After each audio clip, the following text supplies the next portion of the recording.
usual, gaya ng dati nating ginagawa at lagi nating ginagawa kapag nakakapunta tayo sa mall, daan muna tayo dito sa arcade. Bali mag-try tayo ng iba't ibang laro.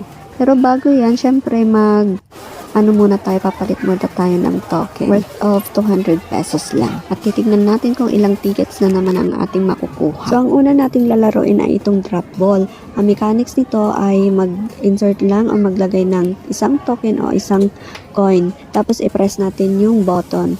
Tapos, ang goal natin is ma-shoot yung bola sa mega jackpot. Pero, napaka-rare na mangyari to kasi nga sa dami ng butas yan. At ang maximum na ticket na makukuha natin pag nakuha natin yung mega jackpot is 300 tickets. Ang next nating lalaruin ay try natin yung hulaan kung nasaan yung object.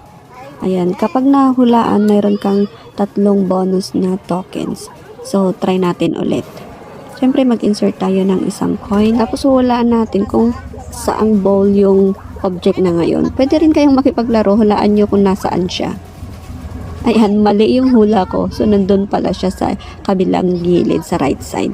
So, wala tayong nakuhang bonus na tokens. Next, dito naman tayo sa piano tile. So, parang nakaka-enjoy yung laruin to kasi nga dati ko nang nilalaro sa cellphone to.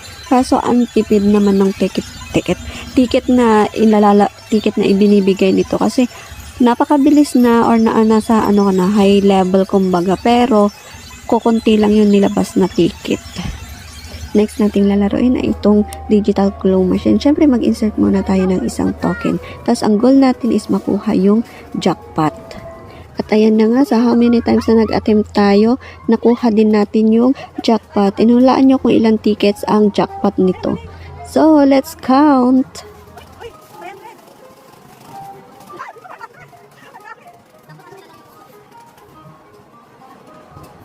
At ayan na nga, we have 520 tickets. Ang dami. At ito, so far, ito na ata yung pinakamadaming nakuhang jackpot.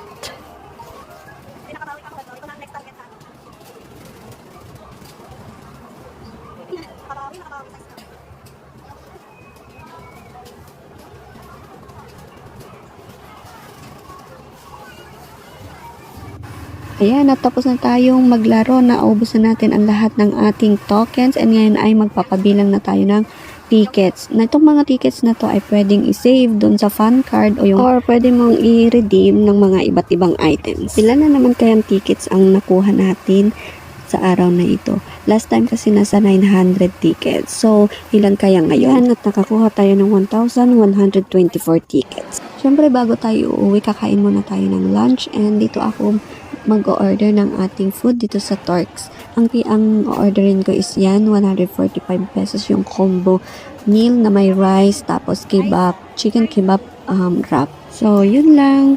Let's eat!